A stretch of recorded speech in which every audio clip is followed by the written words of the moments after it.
Al-Iman TV, sarana penyubur keimanan.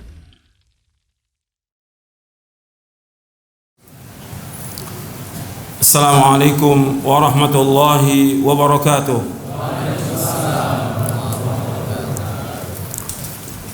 Innal hamdalillah nahmaduhu wa nasta'inuhu wa nastaghfiruh wa na'udzu billahi min shururi anfusina wa min sayyiati a'malina. May yahdihillahu fala mudilla lahu wa may yudlil fala hadiya lahu. Asyhadu an la ilaha illallah wahdahu la syarika lah wa asyhadu anna Muhammadan abduhu wa rasuluh. Ya ayyuhalladzina amanu taqullaha haqqa tuqatih wa la tamutunna illa wa antum muslimun.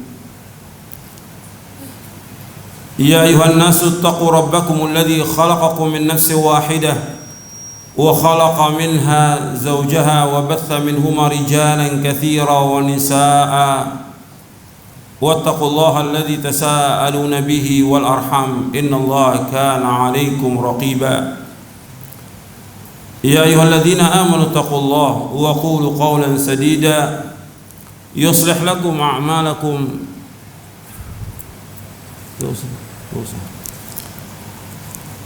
يا أيها الذين آمنوا اتقوا الله وقولوا قولا سديدا يصلح لكم أعمالكم ويغفر لكم ذنوبكم ومن يطع الله ورسوله فقد فاز فوزا عظيما. أما بعد فإن أصدق الحديث كتاب الله وخير الهدي هدي محمد صلى الله عليه وعلى آله وسلم وشر الأمور محدثاتها وكل محدثة بدعة وكل بدعة ضلالة وكل ضلالة في النار. أيها الإخوة أعزكم. Sebelum saya mulai, tolong seluruh alat komunikasi dimatikan dan jangan ada yang foto-foto. Dan saya minta di luar nggak ada yang berdiri. Ini sebelah kanan saya masih bisa diisi. Tolong panitia dibantu. Antum bisa masuk ke sini nih. Sebelah kanan saya ini masih ada isi. Kesian yang di luar masih banyak yang berdiri. Masuk aja yang di luar masuk. Ini masih ada kosong ini.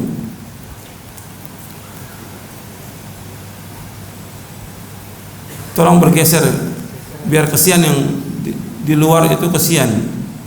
Antum enak di dalam duduk, yang di luar berdiri.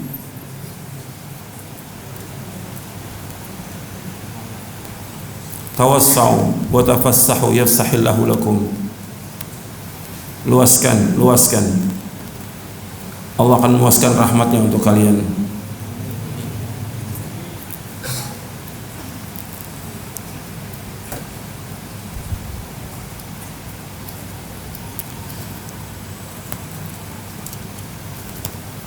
Terus, masih banyak, masih kosong.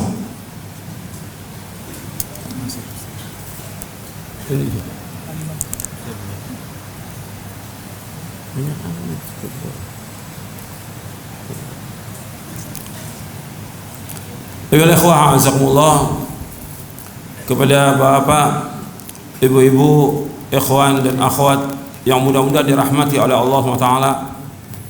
Alhamdulillah, kita bersyukur kepada Allah Subhanahu wa ta'ala atas segala nikmat yang Allah karuniakan kepada kita, nikmat Islam, nikmat iman, nikmat sehat, nikmat afiat, nikmat dijauhkan oleh Allah dari berbagai macam malapetaka. Kita bersyukur kepada Allah atas semua nikmat. Ikhwan fillah, azakumullah, yang kita akan bahas dalam kesempatan ini temanya berkaitan tentang musibah. Artinya sebab musibah terjadi di mana-mana. Musibah itu akan menyertai seorang mukmin. Kalau orang yang beriman kepada Allah Taala tetap akan diberikan musibah, karena musibah itu merupakan cobaan, ujian buat dia apakah dia betul-betul iman kepada Allah atau tidak, pasti akan dapat ujian, pasti akan dapat cobaan. Dalam hadis yang sahih yang diriwayatkan oleh Imam Bukhari, Nabi bersabda SAW, "Man yuridillahu bi khairan yusib minhu." Barang siapa yang dikehendaki oleh Allah kebaikan padanya, akan diberikan musibah oleh Allah. Bagi orang yang beriman, musibah itu merupakan tanda dari kecintaan Allah apabila orang itu sabar dan redha. Itu harus kita ingat. Seorang mukmin akan dapat cobaan, ujian, pasti. Karena itu sudah kehendak Allah Subhanahu wa taala. Kita akan bahas tentang musibah. Ikhwan fillah, azakumullah, masalah musibah ini bukan masalah kecil, masalah besar. Yang pertama, yang berkaitan dengan musibah yang terjadi di mana-mana. Ini yang pertama kita imani merupakan takdir Allah Subhanahu wa taala. Yang pertama merupakan takdir, dan kita wajib mengimani tentang al-qada wal qadar. Dan Nabi bersabda sallallahu alaihi wasallam, sebagaimana yang antum sudah hafal tentang hadis Jibril. Ketika Jibril bertanya kepada Nabi tentang iman, Nabi menjawab SAW, "Antu'mina billahi wa malaikatihi wa kutubihi wa rusulihi wal yawmil akhir wa tu'mina bil qadari khairihi wa syarrihi."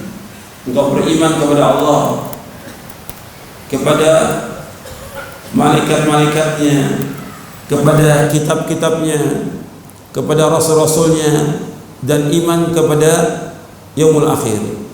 Dan engkau beriman kepada qada dan qadar baik dan buruk. Engkau beriman kepada qada dan qadar baik dan buruk. Jadi harus diimani. Iman kepada qada dan qadar itu wajib diimani. Harus diimani. Iman kepada qada dan qadar baik dan buruk. Nabi SAW menyebutkannya, "Antu'mina bil qadari khairihi wa syarri." Engkau beriman kepada qada dan qadar baik dan buruk. Jadi semua yang terjadi di langit dan di bumi ini Allah sudah takdirkan, Allah sudah tetapkan 50.000 tahun sebelum Allah menciptakan langit dan bumi. Kataballahu maqadir al-khalaiqi qabla an yakhluqa as-samawati wal arda bi 50,000 sana. Dalam hadis yang sahih yang diriwayatkan oleh Imam Muslim dan Tirmidzi, Nabi bersabda SAW bahwa Allah telah mencatat, dalam riwayat yang lain kataballahu maqadir, dalam riwayat yang qaddarallahu maqadir al-khalaiq, Allah telah menetapkan seluruh takdir makhluk sebelum Allah menciptakan langit dan bumi 50.000 tahun. Artinya 50.000 tahun sebelum Allah menciptakan langit dan bumi, Allah sudah tetapkan semua takdir ini. Dan semua yang berjalan sekarang ini, dari mulai Allah menciptakan itu sampai manusia masuk surga, masuk neraka, Allah sudah takdirkan semuanya. Nggak ada satupun yang terjadi di langit dan di bumi melainkan Allah sudah tetapkan di kitab Lauh Mahfuz. Semua yang terjadi di langit dan di bumi Allah sudah tetapkan. Dan gak akan yang menimpa kita kecuali apa yang Allah sudah takdirkan. Itu harus kita ingat itu. Kita wajib mengimani tentang al-qada dan qadar baik dan buruk. Semua yang menimpa manusia di langit dan di bumi ini Allah sudah tetapkan. Kita bisa lihat dalam beberapa ayat. Di dalam surah Al-Hadid Allah berfirman, "Ma asaba min musibatin fil ardi wala fi anfusikum illa fi kitabin min qabli an nabraha inna dzalika 'ala Allahi yasir likay la ta'sau 'ala ma fatakum wa la tafrahu bima atakum wallahu la yuhibbu kulla mukhtalin fakhur." Di dalam surah Al-Hadid di ayat 21-22, "Ma asaba min musibatin fil ardi wala fi anfusikum illa fi kitabin min qabli an nabra'aha inna dzalika 'ala Allahi yasir." likai la ta'sau ala ma fatakum wa la tafrahu bima atakum wallahu la yuhibbu kulla mukhtalin fakhur. Allah berfirman, ma asaba min musibatin, tidaklah menimpa musibah fil ardi, di muka bumi ini, wala fi anfusikum, tidak juga musibah yang menimpa diri kalian, illa, melainkan fi kitabim min qabli an nabraha, melainkan sudah tercatat di lauh mahfuz sebelum kami menciptakannya seluruh makhluk ini. Inna dzalika 'ala Allah yasir, semua mudah atas Allah SWT. Likai la ta'sau 'ala ma fatakum, supaya kalian tidak berputus asa dengan apa yang luput dari kalian. Wala tafrahu bima atakum, supaya kalian tidak bergembira dengan apa yang Allah berikan kepada kalian. Wallahu la yuhibbu kulla mukhtalin fakhur, dan Allah tidak menyukai orang-orang yang sombong dan angkuh. Di sini Allah menyebutkan tidak ada musibah yang menimpa di muka bumi dan juga pada diri kalian, melainkan semuanya sudah tercatat di lauh mahfuz, semuanya sudah tercatat. Yang demikian mudah atas Allah, supaya kalian tidak berduka cita apa yang luput dari kalian. Tidak apa yang luput dari kita ini, kita nggak akan berduka cita, karena Allah sudah takdirkan. Dan kalian tidak bergembira dengan apa yang Allah berikan kepada kalian, karena jelas yang diberikan itu nggak lama lagi juga akan hilang. Dan Allah tidak menyukai orang-orang yang sombong. Dan ketika orang tertimpa musibah, kewajiban dia untuk sabar. Allah sebutkan, ma asaba min musibatin illa biidznillah wa man yu'min billahi yahdi qalbah, dalam surah At-Taghabun di ayat 11. Ma asaba min musibatin illa biidznillah, surah At-Taghabun surah 64 ayat 11. Ma asaba min musibatin illa biidznillah wa man yu'min billahi yahdi qalbah wallahu bikulli syai'in alim. Apa saja musibah yang menimpa kalian, apa musibah yang terjadi, melainkan dengan izin Allah. Dan barang siapa yang beriman kepada Allah, Allah akan tunjuki hatinya, dan Allah Maha mengetahui atas segala sesuatu. Jadi semua musibah yang terjadi, semua dengan izin Allah. Gak ada satupun musibah yang terjadi tanpa izin Allah, gak mungkin. Pasti semua terjadi dengan izin Allah, apapun yang terjadi, ya, yang menimpa kita, yang menimpa kaum muslimin, yang menimpa bangsa kita dari berbagai macam bencana dan segala macam, itu semuanya Allah sudah tetapkan dan semua sudah tercatat di lauh mahfuz. Nggak ada satupun yang terluput. Allah sebutkan juga di dalam surah Al-Hajj, surah 22 ayat 70. Dalam surah Al-Hajj surah 22 ayat 70 Allah berfirman, alam ta'lam anna Allah ya'lamu ma fis sama'i wal ard, inna dzalika fi kitab, inna dzalika 'ala Allah yasir. Tidakkah engkau mengetahui bahwasanya Allah mengetahui apa yang di langit dan di bumi? Inna dzalika fi kitab, semua tercatat dalam kitab. Semua yang terjadi di langit dan di bumi semua Allah mengetahui, dan semua tercatat dalam kitab di lauh mahfuz. Inna dzalika 'ala Allah yasir. Sungguh yang demikian mudah atas Allah.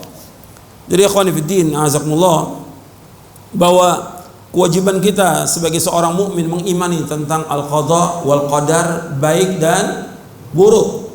Wajib kita imani. Manis dan pahit, senang dan susah, itu harus semuanya itu wajib kita imani. Dan tingkatan qadar seperti yang dijelaskan oleh para ulama ahlus sunnah, itu ada 4 tingkatan qadar itu. Yang pertama al-ilmu, yang kedua al-kitabah, yang ketiga al-masyiah, dan keempat al-khalq. Yang pertama al-ilmu, yang kedua al-kitabah, yang ketiga al-masyiah, dan yang keempat al-khalq. Tingkatan iman kepada qadar ini yang pertama al-ilm, artinya Allah mengetahui semua yang terjadi. Ilmunya Allah itu meliputi segala sesuatu.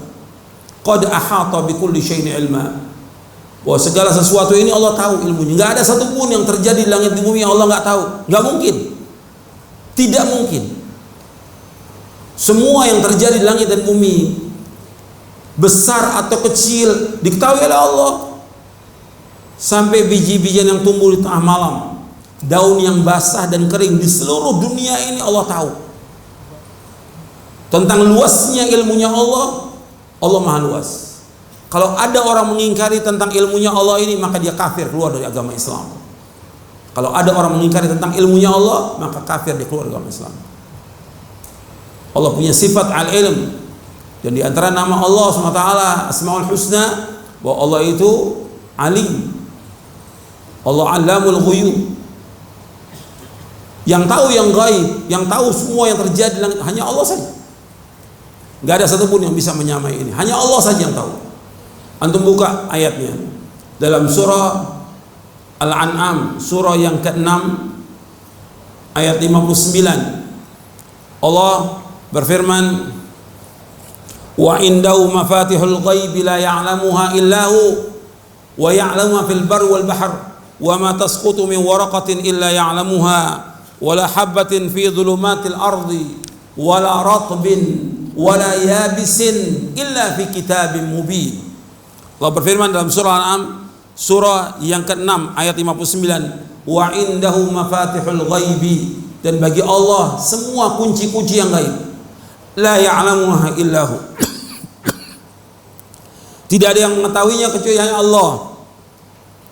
Wa ya'lamu fil barri wal bahr, Allah mengetahui apa yang di daratan dan di lautan. Wa ma tasqutu min waraqatin, tidak ada satupun daun yang jatuh di seluruh dunia illa ya'lamuha, melainkan Allah mengetahuinya. Wala habbatin fi dhulumatil ardi, tidak ada satupun biji yang tumbuh di kegelapan bumi di seluruh dunia, melainkan Allah mengetahui. Wala ratbin wala yabisin, tidak ada satupun yang basah dan kering illa fi kitabim mubin, melainkan semuanya tercatat di Lauh Mahfuz. Allah mengetahui semuanya. Seluruh dunia, di langit, di bumi, di lautan, di dalam lautan, dalam bumi, semuanya. Enggak ada satupun yang Allah tidak mengetahui. Semua diketahui. Karena Allah yang menciptakan, hanya satu khalik, hanya Allah. Dan Allah menciptakan, Allah juga yang mengetahui semua ciptaannya, baik yang besar maupun yang kecil. Sekecil apapun Allah mengetahui. Enggak ada satupun yang terluput dari ilmunya Allah Subhanahu wa ta'ala. Terus ingat itu tentang ilmu, bahwa Allah mempunyai sifat alim, mengetahui. Dan Allah mengetahui juga semua yang gaib, hanya Allah yang tahu. Kalau ada orang yang menyatakan dirinya mengetahui yang gaib, berarti dia menyamakan dirinya dengan siapa? Dengan Allah. Maka para ulama mengatakan, seperti Syekh Utsaimin rahimahullah mengatakan, barang siapa yang mendakwakan diri mengetahui yang gaib, maka dia menyamakan diri dengan Allah, maka dia kafir, keluar dari agama Islam. Dalam Majmu' Fatawa Syekh Utsaimin di juz yang kedua. Karena Allah menyebutkan dalam surah An-Naml surah 27 ayat 65, Allah berfirman dalam surah An-Naml surah 27 ayat 65, qul la ya'lamu man fis samawati wal ardil ghaiba illa Allah wa ma yash'uruna ayyana yub'atsun. Di dalam surah An-Naml surah 27 di ayat 65 Allah berfirman, qul la ya'lamu man fis samawati wal ardil ghaiba illa Allah wa ma yash'uruna ayyana yub'atsun. Katakanlah, tidak ada yang tahu apa yang di langit dan di bumi kecuali Allah, dan mereka tidak tahu kapan mereka dibangkitkan. Jadi yang tahu yang gaib itu hanya Allah. Kemudian tingkatan yang kedua yaitu Al-Kitabah. Ayat-ayatnya sudah saya bawakan tadi, bahwa semua yang terjadi di langit dan di bumi semua sudah tercatat di Lauh Mahfuz. Sampai manusia masuk surga, masuk neraka, itu semuanya Allah mengetahui dan sudah tercatat Lauh Mahfuz. Makanya ketika ada seorang sahabat, ya Rasulullah, apakah kita beramal menurut apa yang Allah takdirkan sekarang atau sudah tercatat Lauh Mahfuz? Kata Nabi Muhammad SAW, dengan apa yang sudah tercatat Lauh Mahfuz. Fa fimal amal yaum, untuk apa kita beramal sekarang? Apa kata Nabi? Jawaban Nabi, ingat ini. Jawaban Nabi mengatakan sallallahu alaihi wasallam, i'malu fa kullun muyassarun lima khuliqa lahu. I'malu, perhatikan kata Nabi. I'malu, beramalah kalian. Fa kullun muyassarun lima khuliqa lahu, karena semua sudah ditakdirkan menurut apa yang Allah mudahkan bagi dia. Yang ada bagi kita kewajiban yang pertama apa tadi? Iman kepada qada dan qadar. Kemudian kata Nabi di sini apa? Kata Nabi, i'malu artinya apa? Beramal. Enggak disuruh kita pikirkan nasib kita, takdir kita, enggak ada terangannya. Yang disuruh mengimani, kemudian mengamalkan. Semua akan dimudahkan oleh Allah SWT. Kewajiban kita mengimani, mengamalkan, sudah. Kewajiban kita. Allah sudah jelaskan semua lengkap dalam Al-Quran, dan Nabi SAW sudah jelaskan semuanya, dan agama Islam sudah sempurna. Kewajiban kita melaksanakan semuanya. Kalau dia orang-orang yang taat, dia akan laksanakan ketaatan itu. Orang yang maksiat, dia akan terus berbuat maksiat. Yang salah siapa? Dia yang salah. Kenapa? Dari mana dia tahu? Ini takdir Allah. Ada yang tahu atau tidak? Nggak ada yang tahu. Oh, nasib saya seperti ini. Dari mana tahu? Nggak ada yang tahu. Hatta malaikat Jibril nggak tahu apa yang Allah sudah tulis di Lauhul Mahfuz. Nggak ada yang tahu satupun makhluk. Hanya Allah saja yang tahu. Dan orang mengatakan nasib saya begini, saya begini. Dari mana tahunya? Gak boleh kita berdalil dengan takdir berkaitan dengan masalah kekurangan. Kalau dengan musibah, ada orang yang lahir cacat umpamanya, kemudian ada orang yang ketabrak atau musibah yang terjadi, ya takdir Allah. Boleh berdalil dengan takdir. Seperti musibah yang terjadi di mana-mana, ini takdir Allah, betul. Tapi masalah aib, saya nggak sholat, takdir Allah. Saya berbuat syirik, takdir Allah. Ini kaum musyrikin begitu. Saya berbuat syirik ini karena takdir Allah. Nggak boleh. Saya mencuri, takdir Allah. Nggak boleh beralasan dengan takdir dalam perbuatan dosa dan maksiat. Boleh berdalil dengan takdir dalam masalah musibah. Jelas? Ketika ada musibah di mana, ya, takdir Allah yang takdirkan. Yang terjadi itu semuanya takdir Allah.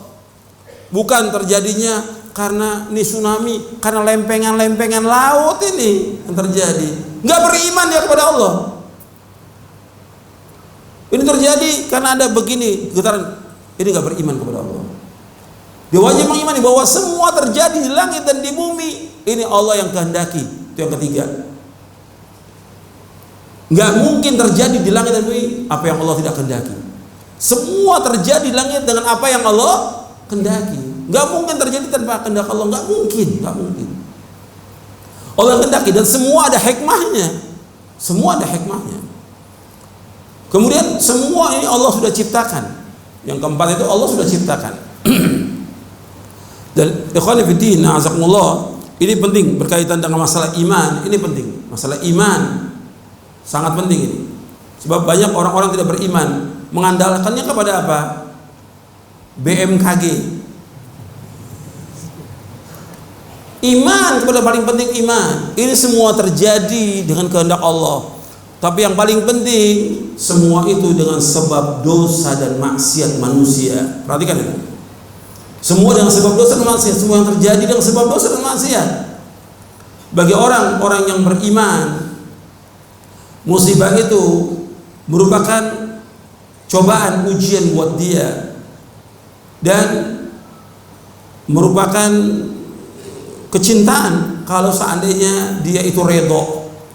Dalam hadis Nabi bersabda SAW, inna idhamal jazaa ma'a idhamil bala wa inna Allah idha habba qawman ibtalahum faman radiya falahu ridha wa man sakhita falahu sakhat.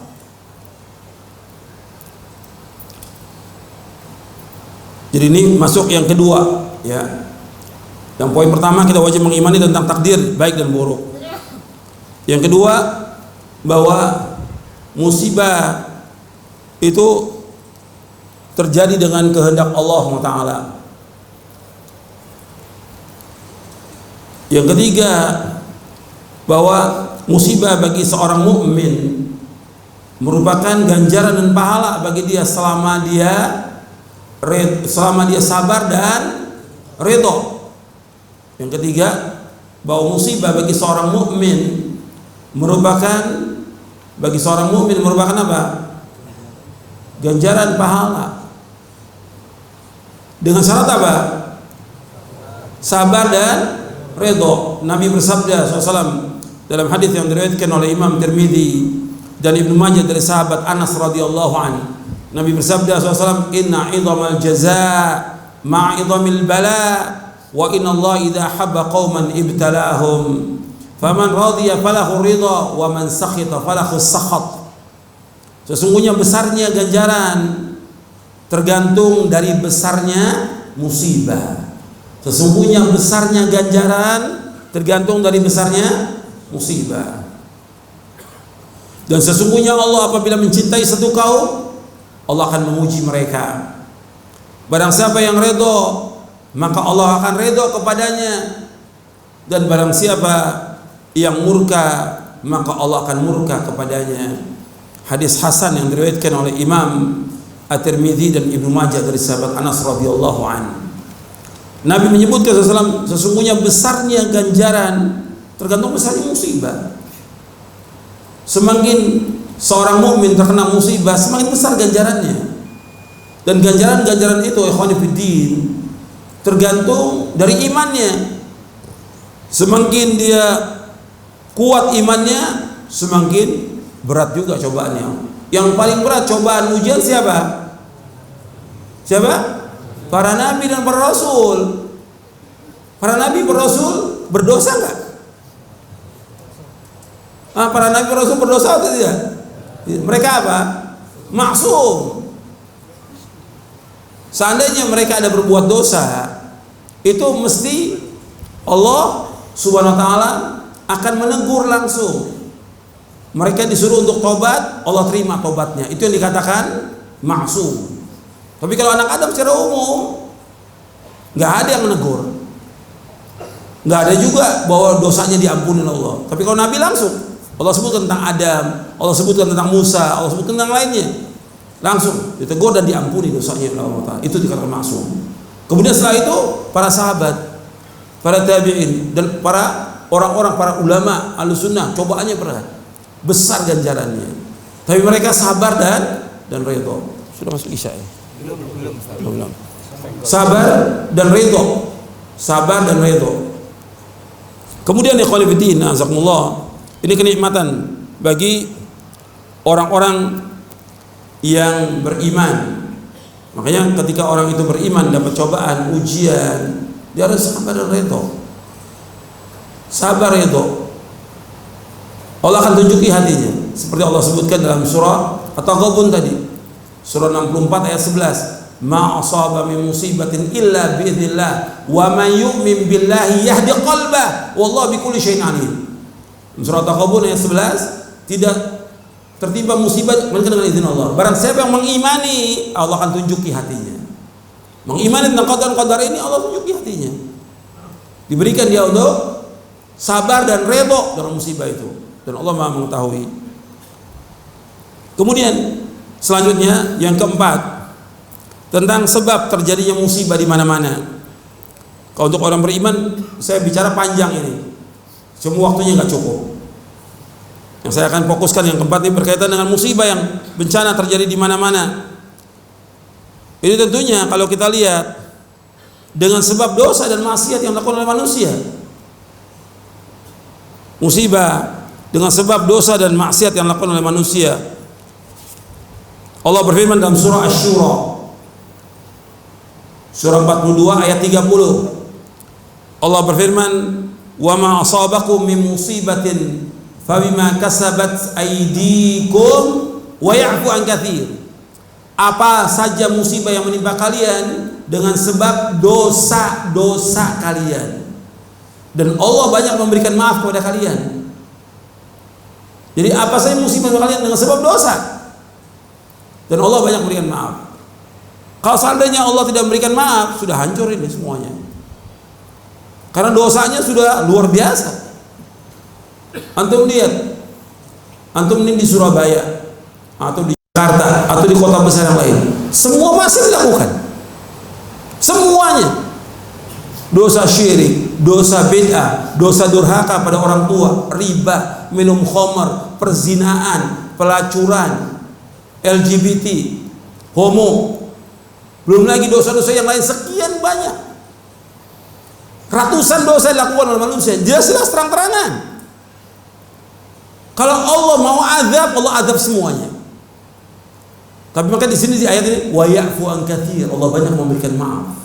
Beda dengan umat terdahulu, begitu mereka salah langsung diadab semuanya diadab oleh Allah. Untuk bisa lihat kaum Nabi Nuh alaihi salam, kaum Nabi Ibrahim, kaum Nabi Musa, bagaimana Allah azab mereka, kaum Tsamud dan yang lainnya, kaum Ad diadab dengan adab yang pedih oleh Allah, dihancurkan semuanya. Kaumnya Nabi Lut, homo, diangkat, kemudian terbalikan bumi ini, kemudian dilempari dengan batu. Makanya kita tetap wajib berhati-hati, karena ini kebanyakan musibah, bencana yang ada dan juga azab yang paling besar merupakan dosa dan maksiat dalam manusia. Dosa yang paling besar apa? Syirik. Sekarang antum lihat ayatnya dalam surah Ar-Rum.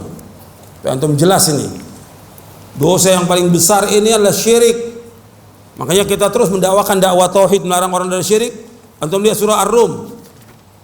Surah 30. Allah jelaskan, "Dhaharal fasadu fil barri wal bahri bima kasabat aydin nas liyudhiqahum ba'dalladzi 'amilu la'allahum yarji'un." Qul siru fil ardi fanzuru kaifa kana aqibatul ladzina min qabl kana aktsaruhum musyrikin.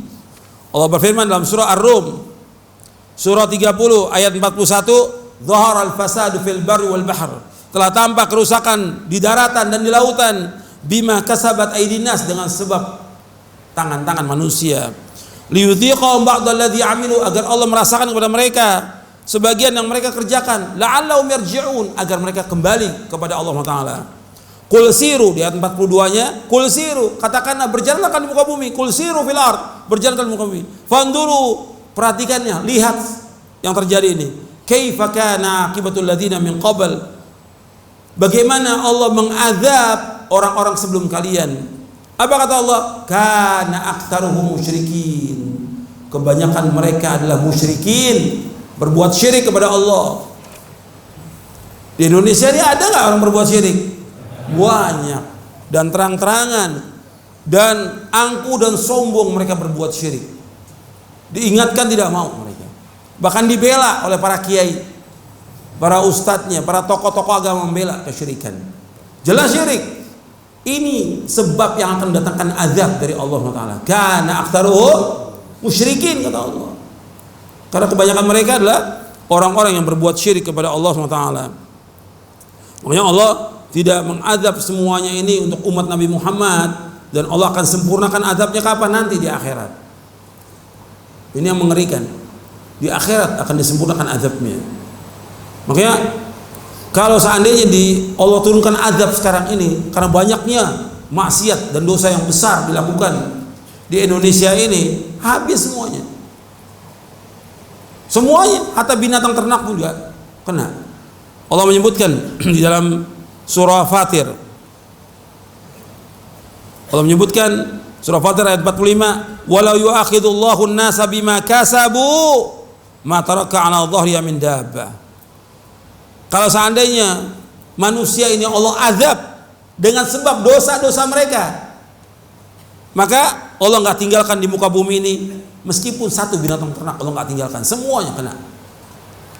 Walakin yuakhiruhum ila ajalin musamma, tapi Allah tuh mundurkan sampai waktu tertentu. Fa idza ja'alhum fa innallaha kana bi ibadihi basira. Apabila datang ajal mereka, sesungguhnya Allah Maha mengetahui dan Maha melihat hamba-hambanya. Jadi ini harus kita pahami bahwa musibah itu terjadi dengan sebab dosa dan maksiat. Saya ambil contoh kejadian yang terjadi pada generasi yang terbaik dari umat ini, khairun nas. Siapa khairun nas? Para sahabat radhiyallahu anhum. Ketika perang Uhud, Nabi menang atau kalah? Kalah. Nabi kalah waktu perang Uhud, sampai luka kepalanya. Dan juga beberapa giginya tanggal Nabi SAW. Gugur giginya ini. Luka parah. Dengan sebab dosa, karena pasukan pemanah yang mestinya dia tetap diam di Gunung Uhud, dia turun. Ketika Khalid bin Walid radhiyallahu anhu waktu itu masih kafir, sengaja melemparkan barang-barang yang berharga supaya pasukan memanah turun, sehingga strategi perangnya Khalid bin Walid akan memukul dari belakang, dan betul terjadi kekalahan. Di awal peperangan babak pertama menang kaum muslimin, babak selanjutnya kalah, kocar-kacir kaum muslimin. Makanya Allah menyebutkan dalam surah Ali Imran ayat 165, awalam asabatkum musibatun qad asabtum mithlaiha qultum anna hadza qul huwa min indi anfusikum innallaha ala kulli syai'in qadir. Dan tatkala Allah menimpakan musibah kepada kalian dan kalian sudah mendapatkannya 2 kali, kalian mengatakan dari mana terjadi ini? Katakan ini dari dosa-dosa kalian. Jadi Allah suruh mengatakan oleh Nabi Muhammad SAW kepada para sahabat, qul huwa min anfusikum, ini dengan sebab dosa-dosa kalian.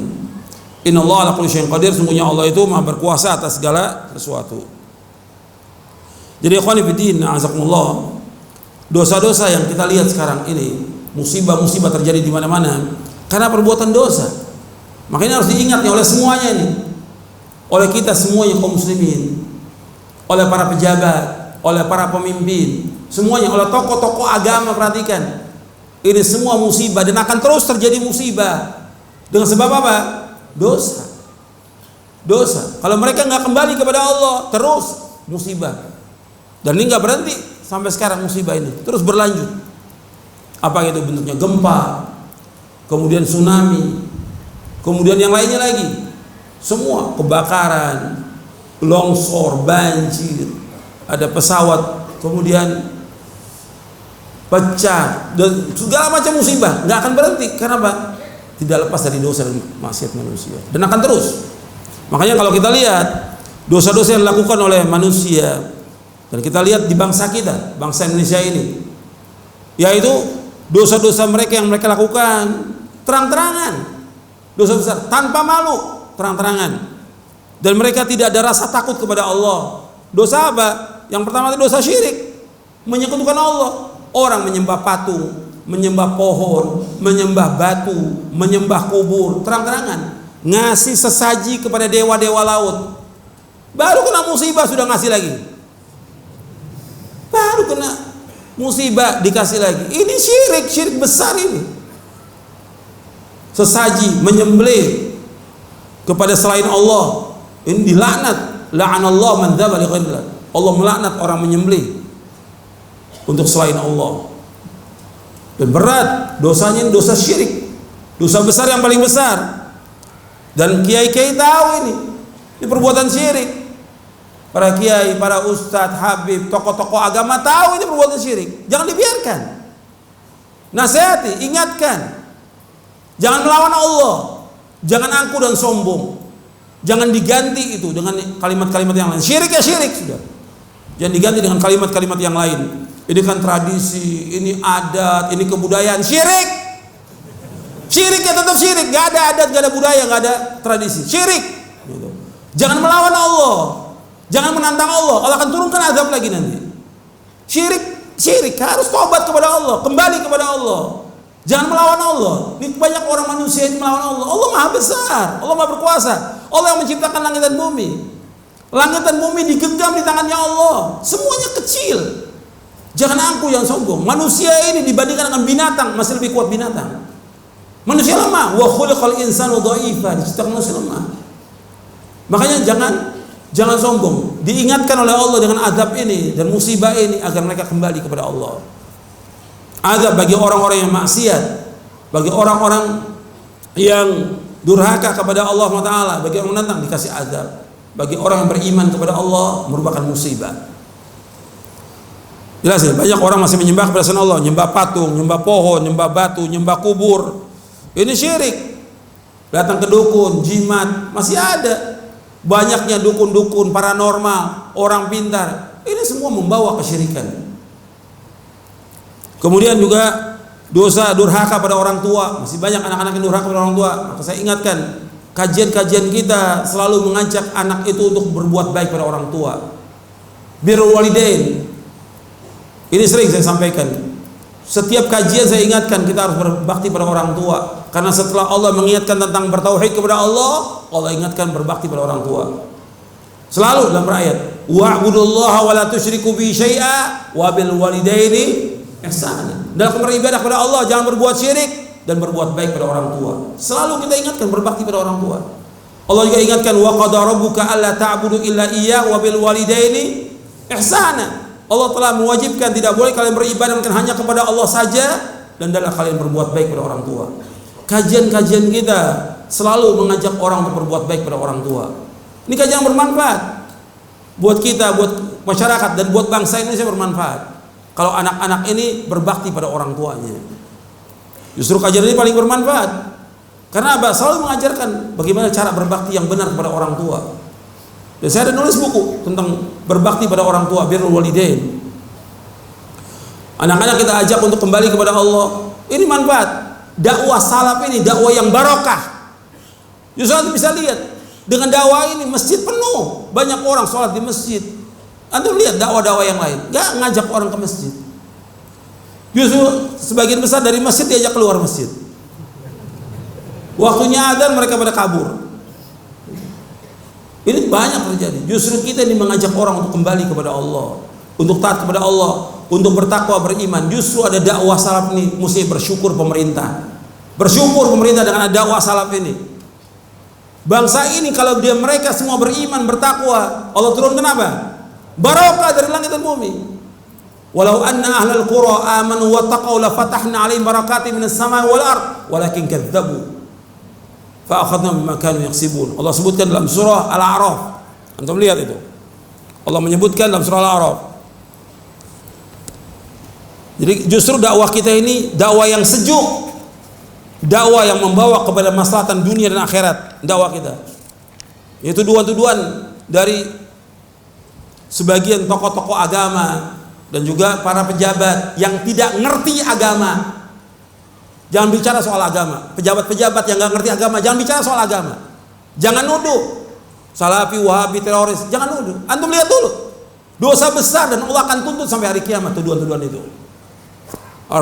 Ini justru kita mengajak orang kepada kebaikan, kepada iman. Antum lihat dalam surah Al-A'raf ayat 96. Walau anna ahlal qura amanu wattaqau la fatahna 'alaihim barakatin minas sama'i wal ard walakin kadzdzabu fa akhadnahum bima kanu yaksibun.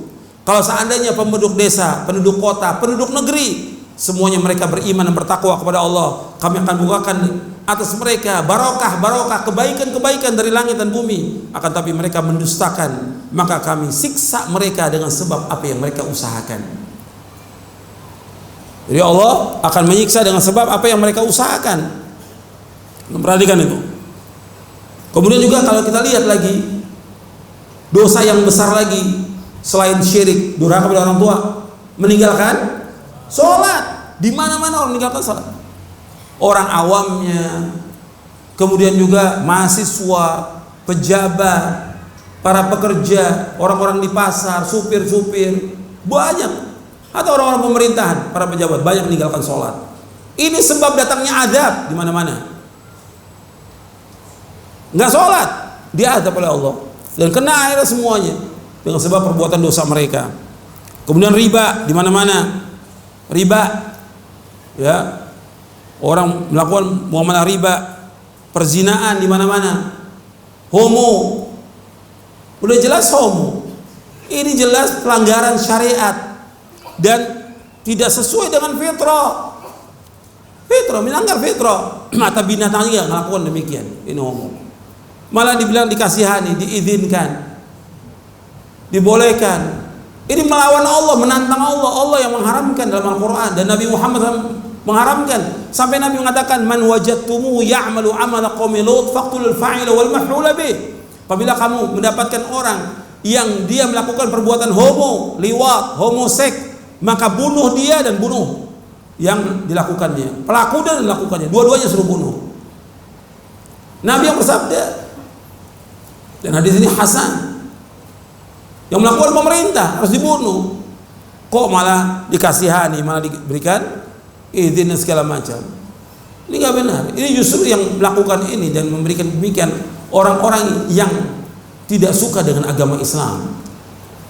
Dari kelompok jaringan Islam liberal, ini tokoh-tokoh yang berbicara kebebasan beragama, kebebasan orang melakukan apa saja. Ini justru mendatangkan azab. Kemudian juga orang minum khamr, narkoba di mana-mana, judi, perempuan-perempuan telanjang, dan juga yang terjadi lagi sekarang penipuan kepada rakyat, pembohongan kepada rakyat. Itu juga dosa. Di samping juga korupsi, ini dosa besar. Ini mendatangkan azab dari Allah Taala. Dan juga kalau kita lihat di antara lagi yang besar lagi sekarang ini, musibah yang besar, adanya apa? Adanya tokoh-tokoh agama yang merusak agama Islam. Ini musibah yang besar. Musibah ada berkaitan dengan dunia, ada berkaitan dengan agama. Dunia seperti apa? Seperti harta kita hancur. Musibah besar, bencana, seperti apa? Gempa, tsunami, banjir, kebakaran, dan yang lainnya, kematian orang tua, kematian anak. Ini musibah. Ini namanya musibah dunia. Orang dia nggak salah di PHK, ini musibah dunia. Tapi yang paling berat musibah agama. Yang paling berat musibah agama, yaitu orang yang tadinya lurus jadi sesat, diberikan syubhat, diberikan pemahaman, dan diusahakan oleh beberapa kelompok dan tokoh-tokoh agama bagaimana mereka memurtadkan umat Islam. Ini musibah yang besar. Adanya tokoh-tokoh agama yang mereka dianggap tokoh agama, tapi mereka merupakan du'ah ala abwabi jahannam, dai-dai yang berada di tepi jurang jahannam, kata Nabi SAW. Hadis yang sahih riwayat Bukhari dan Muslim. Ini tokoh-tokoh agama. Oh, nggak apa-apa orang berbuat begini, nggak apa berbuat syirik, nggak apa orang datang ke gereja berbaik dengan orang-orang Nasrani, sama orang Islam dia kejam. Sama pengajian kita nggak boleh, dilarang. Sama orang Kristen baik-baikan dia. Ini ajaran apa? Ini ajaran sesat dan menyesatkan ini. Nggak boleh seperti itu. Tetap kita berbuat baik kepada mereka sesuai dengan syariat. Allah yang ngatur dalam Al-Quran, ada ayatnya. Nggak boleh kita berbuat zalim kepada orang-orang kafir. Nggak boleh. Di tetangga kita kalau dia sakit kita jenguk. Artinya kita mengingatkan kepada dia untuk masuk ke dalam agama Islam. Seperti di malam saya sebutkan, Nabi menjenguk seorang apa? Yahudi. Nabi dakwakan supaya masuk Islam. Dia susah, kita bantu sebagai tetangga. Ada aturannya. Sampai membunuh orang kafir yang muat nggak boleh dalam Islam. Tapi nggak seperti yang kita lihat sekarang ini, tokoh-tokoh agama ini. Ini udah keterlaluan, udah menyimpang dari agama Islam. Penyimpangan. Ini musibah yang besar. Yaitu musibah apa? Agama. Kalau musibah dunia kecil. Orang sakit, jatuh, ada yang patah kakinya, ada yang lain. Dibandingkan dengan agama atau fakir, miskin, itu musibah dunia. Dibanding musibah agama berat. Sekarang dia kaya, nikmat, tapi dia nggak paham tentang agama, dia ngikuti aliran sesat. Manfaat gak hidupnya dia? Gak manfaat. Gak ada kebahagiaan. Kalau orang sudah ikut aliran sesat, pemahaman yang sesat, gak akan tenang hidupnya. Dia berbuat syirik, gak akan tenang hidupnya. Dia berbuat bid'ah, gak akan tenang hidupnya. Justru ketenangan dan kebahagiaan ada dalam sunnah Nabi SAW. Mengikuti Quran wa sunnah ini akan membawa kepada kebahagiaan, ketenangan, kebahagiaan, ketentraman, kesuksesan dunia dan akhirat. Kalau dapat musibah, kita musibah dunia nggak ada masalah. Justru kalau orang beriman mendapatkan musibah dapat ganjaran apa tidak? Ganjaran. Sampai Nabi bersabda SAW, mayusibul mu'mina min nasabin wala wasabin wala hammin wala hazin hatta syaukati yushabu illa kafarallahu biha khatayahu. Tidaklah menimpa seorang mukmin dari kesusahan, kesulitan, kecapean, keletihan, kegundah gulanan, kesedihan sampai duri yang menusuk dia akan menghapuskan dosa-dosanya. Hadis sahih riwayat Bukhari dan Muslim. Orang mukmin ketika dapat musibah, kalau dia sabar dan redha, menghapuskan dosanya. Tapi kalau musibah agama ini berat, adanya tokoh-tokoh agama yang menyesatkan. Saya mau tanya kepada, ada nggak tokoh agama yang menyesatkan? Ada banyak sekarang ini. Orang-orang munafikin, orang-orang zindik, orang-orang mujrimin. Yang Nabi menyebutkan, innama akhafu ala ummati ala imatal mudhillin. Sesungguhnya yang paling aku takuti atas umatku imam-imam yang menyesatkan, tokoh-tokoh agama yang menyesatkan, hadis sahih diriwayatkan oleh Imam Abu Dawud dan Tirmidzi. Dikatakan oleh Imam Abdurrahman bin Abdurrahim Al-Mubarakfuri dalam syarahnya Sunan Tirmidzi Tuhfatul Awwali, dan juga Imam Abadi Abdul Azim Abadi dalam Aunul Ma'bud menjelaskan yang dimaksud dengan a'immatul mudillin ay a'immati ahlul bid'ah, tokoh-tokoh ahlul bid'ah. Itu imam yang menyesatkan, a'immati ahlul bid'ah. Itu penjelasan dalam syarahnya, syarah Sunan Tirmidzi dan syarah Sunan Abi Dawud. Nabi paling takut kepada umatnya apa? A'immatul mudillin, imam-imam yang menyesatkan, tokoh-tokoh agama yang menyesatkan. Ini musibah besar. Justru ini akan terus mendatangkan berbagai macam bencana dengan sebab mereka ini. Yang paling besar umat ini apa? Musibah yang paling besar apa? Musibah agama. Manusia yang tadi berada di atas agama yang lurus, kemudian mereka murtad dari agama ini. Kemudian apa? Mereka menyimpang dari shiratal mustaqim, sesat. Oh, ini yang berbahaya buat Islam dan kaum muslimin. Terjadi nggak sekarang ini? Terjadi. Makanya pernah disebutkan oleh Syekh Ahmad bin Muhammad Al-Ansari, seorang ulama ahli hadis dari Madinah, rahimahullah. Beliau mengatakan bahwa kalau antum lihat rencananya orang-orang kafir dan tokoh-tokoh yang menyesatkan, tidak seperti dulu. Itu pembicaraan mereka tentang khalqul Quran atau takwil tentang asma wa sifat. Memang itu ada, tapi yang paling besar dari usaha mereka bagaimana memurtadkan umat Islam. Itu kata Syekh Ahmad bin Muhammad Al-Ansari dalam kitabnya Al-Majmu'. Ya, saya pikir cukup waktunya Isya. Nanti setelah azan kita lanjutkan lagi dan tanya jawab sampai sholat Isya. Wassalamualaikum Muhammadin sallallahu alaihi wa ala alihi wasallam. Dalam hukum ayat untuk apa di belakang nanti kita dalam ayat di belakang. Bismillah.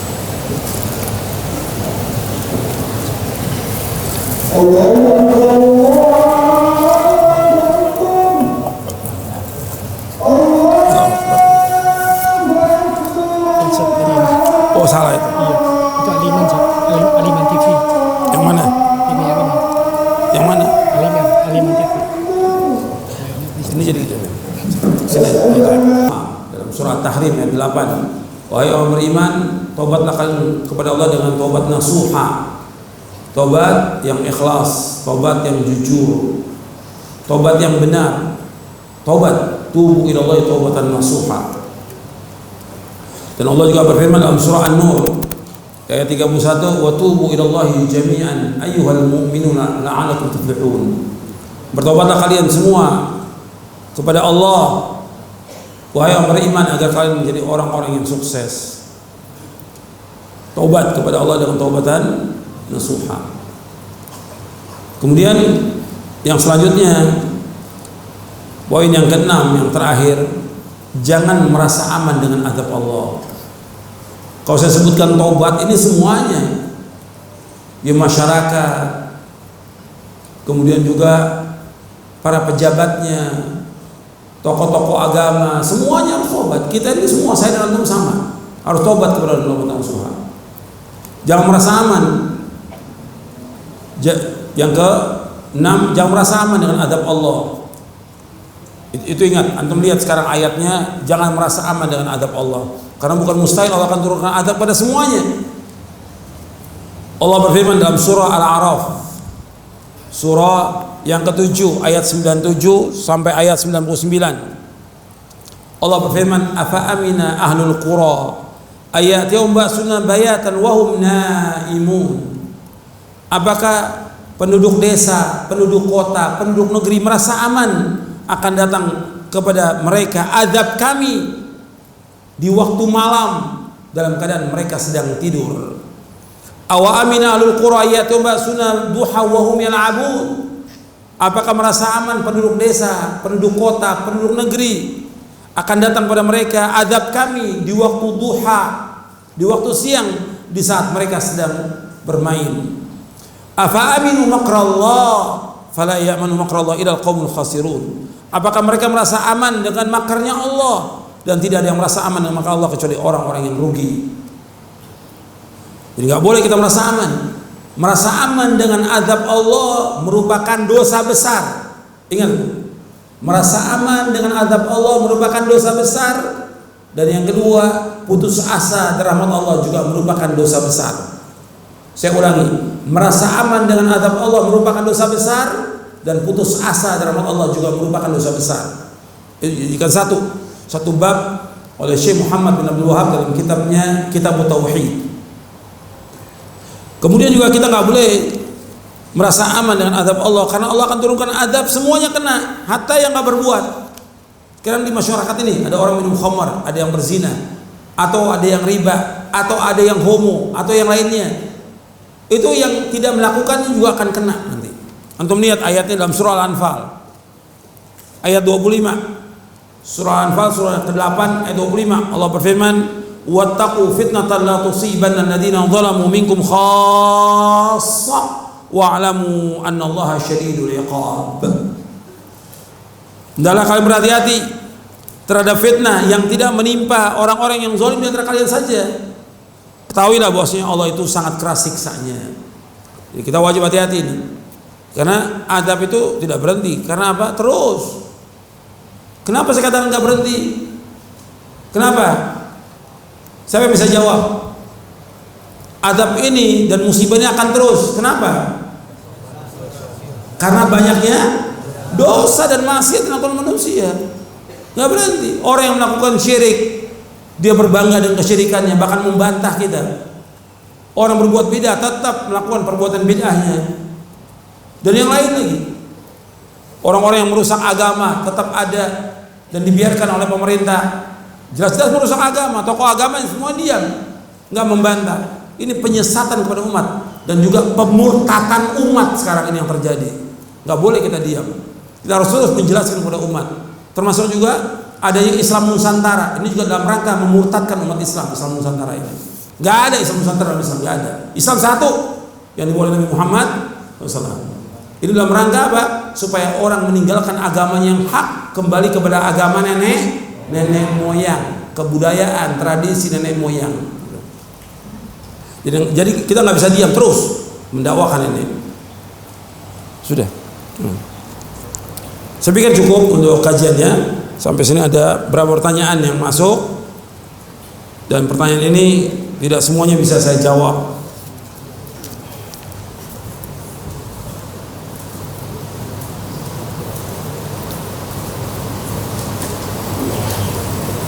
Ini sudah saya jelaskan tadi, bagaimana Ahlussunnah mengimani tentang takdir. Tadi sudah. Antum ini tidur apa? La haula wala quwwata illa billah. Tadi saya sudah jelaskan. Makanya kalau ngaji itu dengerin, catat.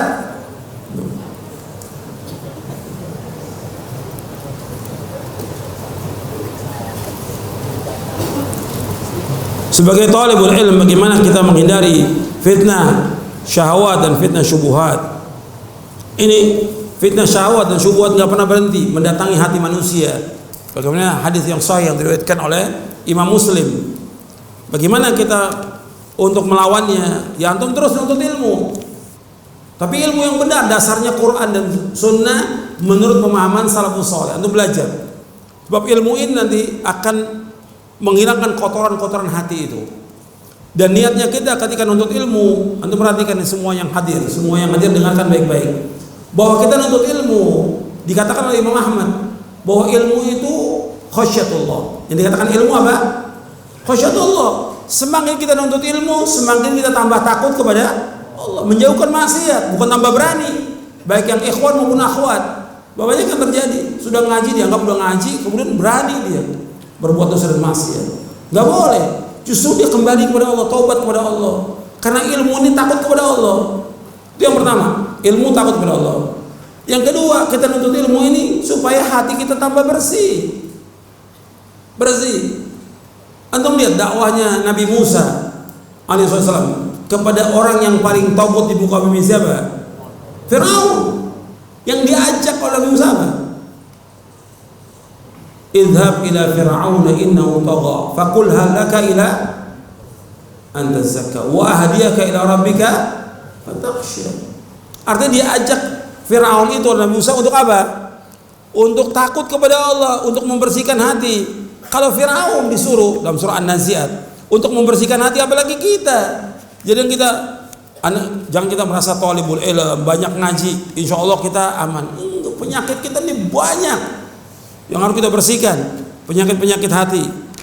Ini harus, sehingga apa? Sehingga akan terhindar dari fitnah apa? Syubuhat dan fitnah syahwat. Untuk melihat di surah An-Nazi'at, idhab ila fir'auna innahu tagha faqul hal laka ila an tazakka wa ahdiyaka ila rabbika fatakhsha. Pergilah kepada Firaun, sesungguhnya Firaun itu tagut, kata Allah, sudah melampaui batas. Katakan kepada Firaun, maukah engkau membersihkan hatimu? Karena Firaun apa? Sombong, angkuh, merasa diri sebagai Tuhan. Kemudian apa? Maukah engkau aku ajak membersihkan diri? Dengan apa? Masuk Islam. Wa ahdiyaka ila rabbika fatakhsha. Aku tunjuki kamu ke jalan Allah agar engkau takut kepada Allah. Jadi nuntut ilmu untuk takut kepada Allah, nuntut ilmu agar kita membersihkan apa? Hati kita. Sehingga dengan kita membersihkan hati kita akan terhindar dari fitnah, syubhat dan syahwat. Dan kita harus menjauhkan dari tempat-tempat fitnah itu. Seperti ada antum sebagai thalibul ilm, tundukkan pandangan dengan wanita. Jangan lagi WA atau SMS wanita, jangan. Ini justru syubhat, ini syahwat, ini syahwat, bahaya. Hati-hati tuh. Kalau antum sudah ngaji, ini tinggalkan semuanya. Yang nggak ngaji aja nggak boleh, perbuatan nggak boleh seperti itu. Bertemu dengan perempuan, berduaan nggak boleh. Belum lagi syubhat dari tokoh-tokoh agama, ustadz-ustadz yang nggak jelas, antum jangan berusaha untuk mendengarkan. Atau baca buku-buku yang nggak bermanfaat, hati-hati. Dan syubhat itu banyak sekarang di syahwat itu. Di dalam HP antum itu isinya banyak syubhat dan syahwat itu. Yang di YouTube itu media sosial itu luar biasa itu fitnahnya. Antum hati-hati.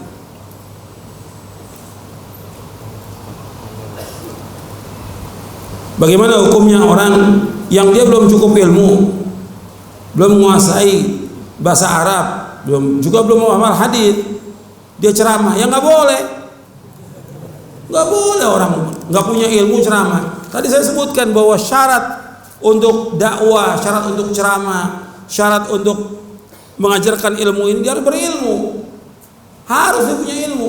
Kalau dia nggak punya ilmu nggak boleh dia ceramah. Sekarang banyak ini dai jadi-jadian ini, ya, jadi nggak jelas jadi-jadian ini. Dai karbitan. Masa orang disuruh untuk ngisi pengajian atau ceramah itu ada tempat kursusnya, kursus dai, kursus ceramah. Agama nggak bisa dikursuskan. Komputer bisa, matematik bisa, kursus. Agama nggak bisa. Nabi terima wahyu berapa tahun? 23 tahun Nabi SAW. Antum udah belajar belum? 23 tahun. Gak bisa. Nah ini yang banyak terjadi nih di masyarakat, sehingga apa? Menyesatkan kaum muslimin. Gak boleh orang yang tidak berilmu berdakwah, gak boleh. Ini menipu umat ini. Kata Nabi, man ghasyana falaysa minna. Orang yang menipu kami tidak termasuk golongan kami. Menipu umat kan? Dianggap orang berilmu udah gak punya apa-apa. Tong kosong nyaring bunyinya. Ceramah kesana kemari, ilmunya nggak ada. Suruh baca Quran juga masih belepotan. Suruh baca hadis nggak paham. Suruh baca bahasa Arab nih nggak bisa dia. Kok antum ceramah? Kok berani ceramah itu? Nggak boleh dalam Islam. Nggak boleh. Ini banyak terjadi nih. Ini juga merupakan fitnah buat dakwah. Manhaj salaf ini betul-betul mengusung ilmu, mengagungkan ilmu. Antum lihat bagaimana mereka belajar itu. Sampai Imam Ahmad hafal 500.000 hadis dengan sanadnya, Imam Bukhari, Imam Muslim dan yang lainnya.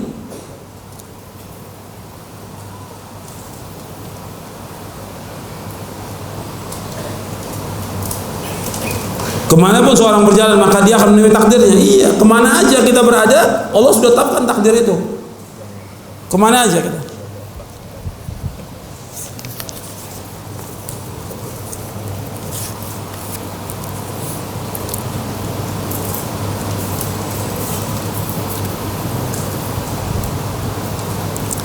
Apakah negeri kita harus kembali kepada hukum syariat secara penuh?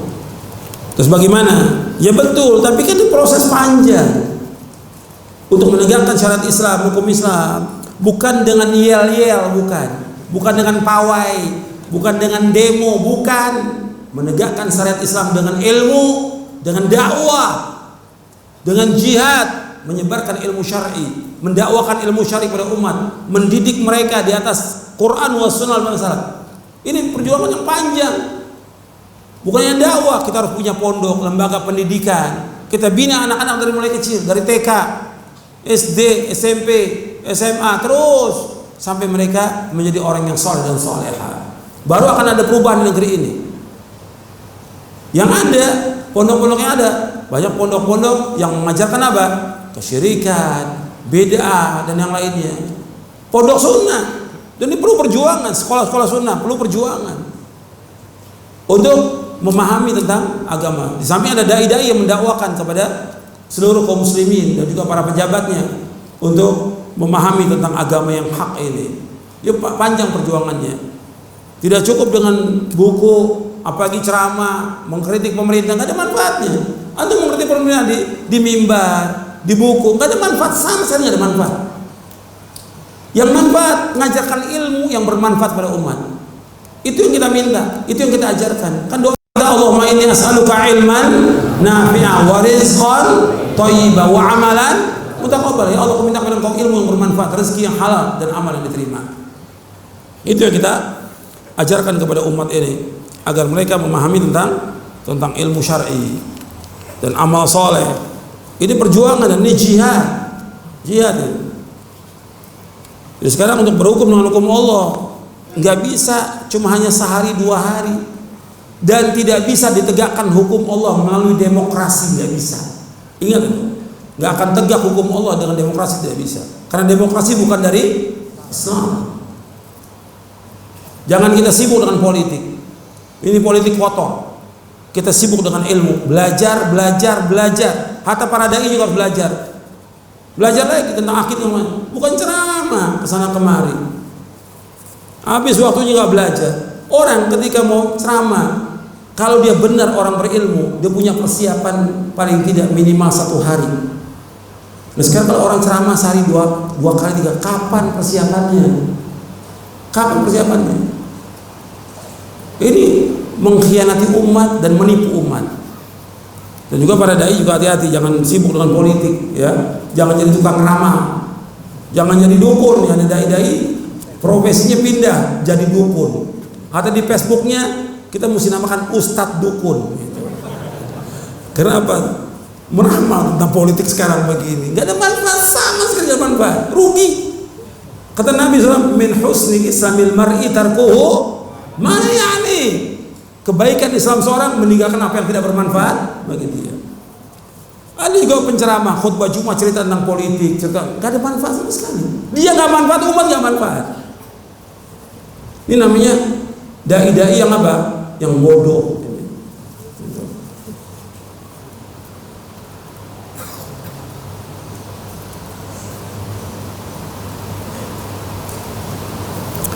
Bagaimana kita mentaati orang tua yang dia belum kenal agama, dia masih berbuat syirik dan bid'ah? Kita wajib taatkan. Urusan syirik dan bid'ah dia urusannya dengan Allah. Hatta dia kafir, orang tua kafir. Allah menyebutkan dalam surah Luqman, wa sahibuhuma fid dunya ma'rufa. Saya ulangi, wa sahibuhuma fid dunya ma'rufa, kata Allah. Bergaulah dengan keduanya, kedua orang tua yang masih kafir ini, dengan cara yang baik. Tetap bergaul dengan orang tua dengan cara yang baik. Apalagi dia Islam, dia tahu tentang Islam, sabar itu. Doakan kebaikan untuk dia supaya dia memahami tentang akidah yang benar. Abu Hurairah radhiyallahu anhu mendoakan ibunya agar masuk Islam ibunya. Dan kebaikan yang baik antum berbakti pada orang tua. Tapi kalau dia menyuruh untuk syirik dan bid'ah, nggak boleh ikut, nggak boleh taat.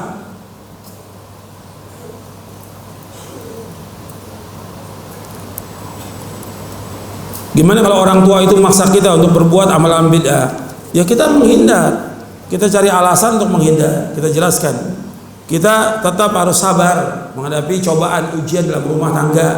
Orang tua harus sabar. Tapi terus doakan agar dapat hidayah siang malam.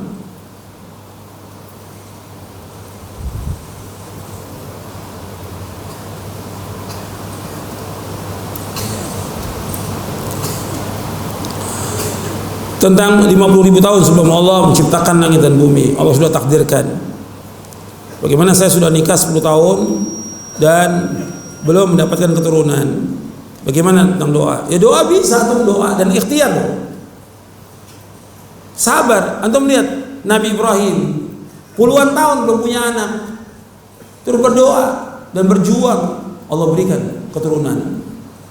Begitu juga Nabi Zakaria puluhan tahun, bukan setahun 2 tahun, Nabi Zakaria puluhan tahun sampai sudah tua sekali. Kan umur umat terdahulu itu lebih dari 100 tahun, sudah tua sekali. Dan bagi dia istrinya mandul, nggak mungkin punya anak, tapi terus berdoa dan dia ikhtiar, dah dikabulkan. Kan Allah sebutkan dalam Al-Quran. Makanya ketika melihat Maryam yang dia beribadah kepada Allah, Maryam datang rezeki. Setiap Nabi Zakaria masuk ke mihrabnya banyak dikasih rezeki oleh Allah Ta'ala. Dari mana? Ini rezeki dari Allah. Setelah melihat demikian, nggak putus asa dengan Allah. Hunalika da'a Zakaria rabbah, Rabbi habli min ladunka dzurriyyatan thayyibah innaka sami'ud du'a. Ya Allah, berikan keturunan. Kemudian Allah berikan keturunan siapa? Yahya, yang belum pernah ada nama sebelum itu. Jadi tetap antum harus terus berdoa dan ikhtiar, berobat dan yang lainnya.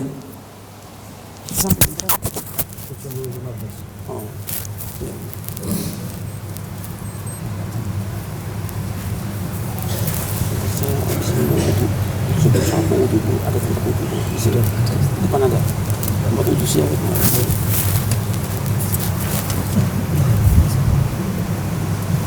Bagaimana kita menyikapi takdir buruk yang menimpa kita? Ya wajib kita imani. Dan tadi sudah saya sebutkan bahwa seorang mukmin menghadapi takdir dia harus sabar dan redha. Sabar. Karena apa? Karena itu merupakan tanda kecintaan Allah. Kan Nabi bersabda, "Innallaha idza habba qauman ibtala." Allah apabila mencintai sesuatu kaum, Allah uji mereka. Faman radiya falahu ridha. Barang siapa yang ridho, Allah akan ridho. Wa man sakhita falahu sakhat. Barang siapa yang murka, maka Allah murka. Hadis yang tadi saya bawakan ini, riwayat Tirmidzi dan Ibnu Majah.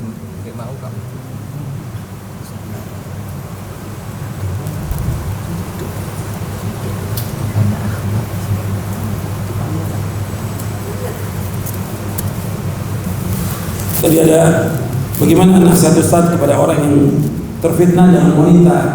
Fitnah yang paling besar, yang pertama fitnah harta, yang kedua fitnah wanita. Antum hati-hati. Terus kita menjauh dan jangan kemudian masuk ke dalamnya. Jangan merasa kita kuat. Wah, kita penuntut ilmu, kita ustaz. Jangan, banyak ustaz yang kena juga fitnah dengan wanita. Dan ini merusak dia, merusak agamanya, merusak kehormatannya, dan yang lainnya rusak, dakwahnya juga rusak. Karena Nabi menyebutkan inna likulli ummatin fitnah wa fitnatu ummati al-ma. Setiap umat ada fitnah yang berbeda adalah fitnah yang besar bagi umat apa? Harta. Ini terkena semua orang awam, pejabat, kemudian juga tokoh-tokoh agama, termasuk para dai rusak terkena fitnah al-mal. Yang kedua kata Nabi, matar kubati fitnah dan dia atar wala rijali minan nisa. Tidak meninggalkan fitnah yang lebih berbagi laki-laki wanita. Ini fitnah yang besar. Muttafaqun alaih. Sepakat dari Bukhari dan Muslim. Hati-hati. Maka Nabi menyebutkan dalam hadis Muslim, fattaqud dunya wattaqun nisa fa inna awwala fitnati bani Israil kana fin nisa, akhrajahu Muslim. Hati-hati kamu pada dunia, hati-hati pada wanita. Sesungguhnya awal terjadi fitnah pada Bani Israil dengan sebab wanita. Hati-hati. Antum jaga jarak yang jauh dengan wanita. Hati-hati.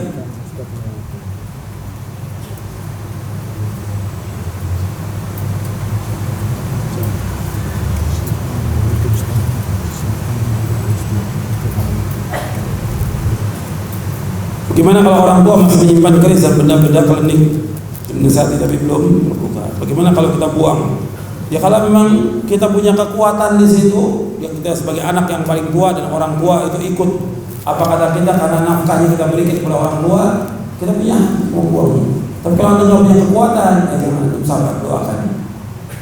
Tetap harus dibuang.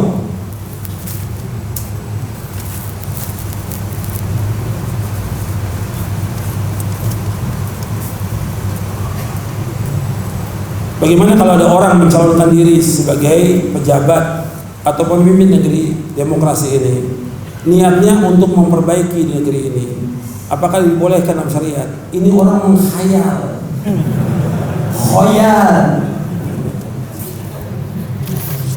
yang rencana seperti ini bukan satu, sudah ribuan. Akhirnya apa? Akhirnya dia rusak. Tadinya usahanya mau yugoyir, tapi terjadi yatagoyar. Berusaha tadi merubah, akhirnya apa? Dia merubah. Tadinya berjenggot, sholat di masjid 5 waktu, malamnya tahajud, masya Allah, ngaji. Begitu dapat jabatan, ditinggalkan sedikit-sedikit dulu. Kan setan kalau menggoda anak Adam nggak sekaligus, khutwah, selangkah demi selangkah. Kata Allah, wala tattabi'u khutuwati syaitan innahu lakum aduwwun mubin. Jangan kamu ikuti langkah-langkah setan, karena setan itu musuh yang nyata bagi kamu.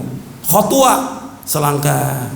Ya sekali-kali lagi rapat nggak sholat berjamaah dulu, sekali-sekali rapatnya malam ya nggak tahajud dulu, sekali-kali rapat ya nggak ngaji dulu, terus sampai dia apa? Sesat, sampainya sesat, berubah semua. Dan ini terjadi. Justru apa? Justru jadi jabatan itu yang terbanyak. Bagaimana kata Allah? Menyesatkan manusia dan merusak di muka bumi ini, memutuskan satu rahim.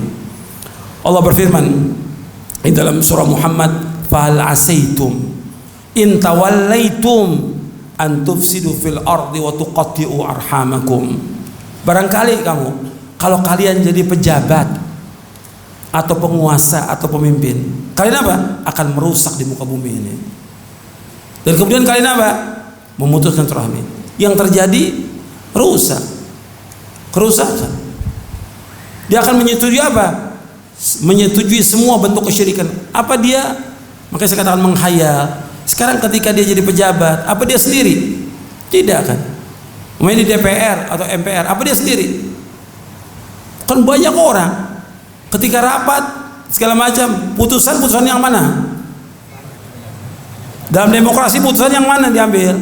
Terbanyak voting. Dia ikut menyetujui yang seperti itu. Gak boleh dalam Islam, dan kena dosanya besar dia. Pokoknya ini sekarang bicara soal LGBT. Gimana surat terbanyak? Boleh. Ketok. Boleh. Apa enggak dosa melawan Allah, melawan Rasulnya SAW? Berat. Antum nggak gampang. Hatta Abu Dzar Al-Ghifari, Abu Dzar minas sabiqin al-awwalin, tempatnya di sorga. Para sahabat itu minta jabatan. Apa katanya? Ya Abu Dzar, innaka dha'if wa innaha amanah wa satakunu khizyun wa nadama yaumal qiyamah illa man akhadha bihaqqiha wa adda alladhi alayhi fiha. Ya Abu Dzar, kau lemah. Ini amanah, jabatannya amanah. Akan jadi kehinaan dan juga azab di hari kiamat, kecuali orang mengambilnya dengan haknya dan dia tunaikan dengan benar amanah ini. Yang ada enggak amanah, khianat semuanya yang ada ini. Makanya kata Syekhul Islam Ibnu Taimiyah rahimahullah, sebab yang ada sumber kejahatan, sumber kezaliman yang ada sekarang ini dengan sebab jabatan. Dalam majmu' fatwanya. Dan Nabi juga sudah bersabda, masalah dunia ini merusak apa kata Nabi? Merusak agama. Orang cinta pada jabatan, harta ini merusak agama. Dia lebih jahat, lebih jelek daripada dua serigala yang dilepas di tengah kerumunan manusia. Ini musibah yang besar. Musibah apa? Agama. Dikorbankan agamanya demi apa? Demi apa? Dunia. Sekarang tokoh-tokoh agama sekarang nih yang sesat ini, yang masuk ke gereja, yang jin, jaringan Islam Nusantara, yang dicari apa? Duit. Dia korbankan agamanya demi dunia. Dia menyesatkan manusia untuk mendapatkan dunia yang kecil, yang sedikit. Ini yang terjadi. Nabi bersabda dalam hadis yang sahih dari Imam Ahmad dan Tirmidzi, kata Nabi SAW, "Ma dhibani ja'i'ani ursila fi ghanamin bi afsadalaha min hirsil mar'i 'alal mali wasyarafi lidinihi," kata Nabi. Dua serigala yang dilepas di kerumun kambing tidaklah lebih merusak daripada kerusakan seorang yang tamak kepada apa? Kepada dunia, kepada jabatan, yang merusak agamanya. Hadis sahih Imam Ahmad dan Tirmidzi. Saya bawakan hadis ini dalam buku Dunia Lebih Jelek dari Bangkai Kambing. Antum baca tuh buku saya, Dunia Lebih Jelek. Ini yang tadi kata mau jadi pejabat, baca itu. Dunia Lebih Jelek dari Bangkai Kambing. Ini yang menghayal, baca buku itu. Allah musta'an, la haula wala quwwata illa billah. Para penghayal banyak di Indonesia ini. Termasuk para dai juga banyak yang menghayal. Kita mau merubah, ya antum yang dirubah duluan. Rusak dia, istrinya, anaknya rusak, dikorbankan demi dunia. Jabatan paling cuma 5 tahun, tapi rusaknya sampai hari kiamat. Waliyadzubillah, nasallallahu alaihi wasallam.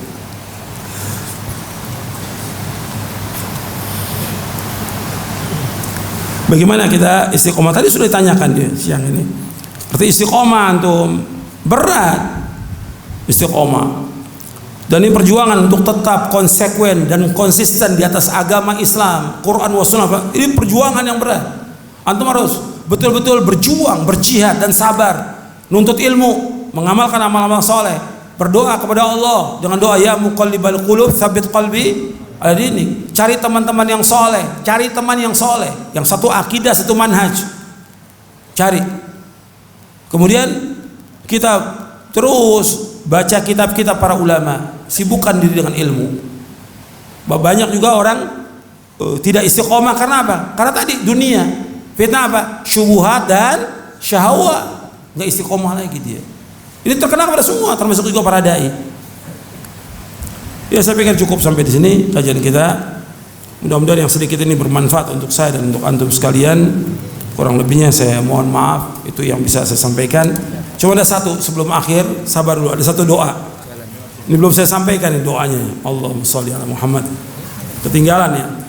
Nanti antum catat, ada di buku doa wirid supaya kita terhindar dari musibah agama, supaya terhindar. Di antara doa Nabi SAW, Nabi berdoa, dengarkan semuanya. Nabi berdoa begini, Allahumma qsim lana min khasyatika ma tahulu bainana wa baina ma'asik wa min ta'atika ma tuballighuna bi jannatak wa min al-yaqin ma tuhawwinu bi alaina masa'ib ad-dunya. Allahumma mati'na bi asma'ina wa absarina wa quwwatina ma ahyaytana waj'alhu waritha minna waj'al tha'rana 'ala man zalamana wansurna 'ala man 'adana wa la taj'al musibatana fi dinina. Perhatikan, wala taj'al musibatana fi dinina wala taj'al dunya akbar hammina wala mablagha ilmina wala tusallit alaina ma la yarhamuna. Saya ulangi, nanti antum pulang hafalkan, ada di buku doa wirid di bagian akhir bab yang pertama. Kan bab yang pertama tentang doa-doa semuanya, bab yang kedua berkaitan dengan ruqyah dan yang lainnya.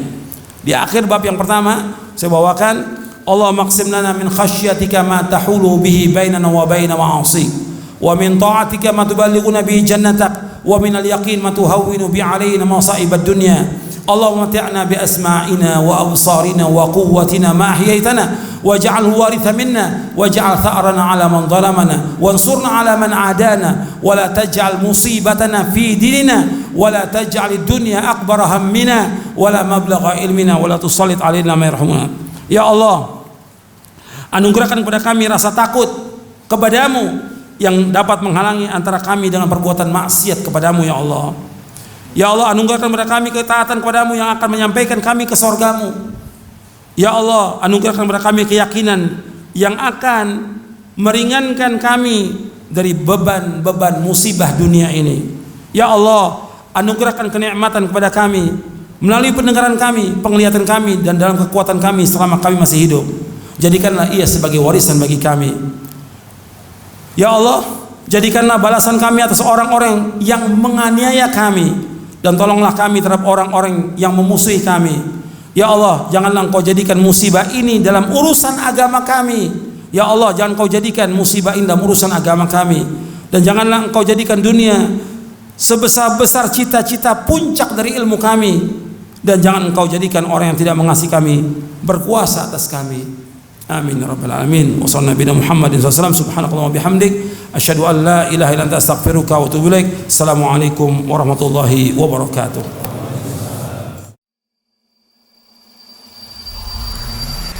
Al Iman TV, sarana penyubur keimanan.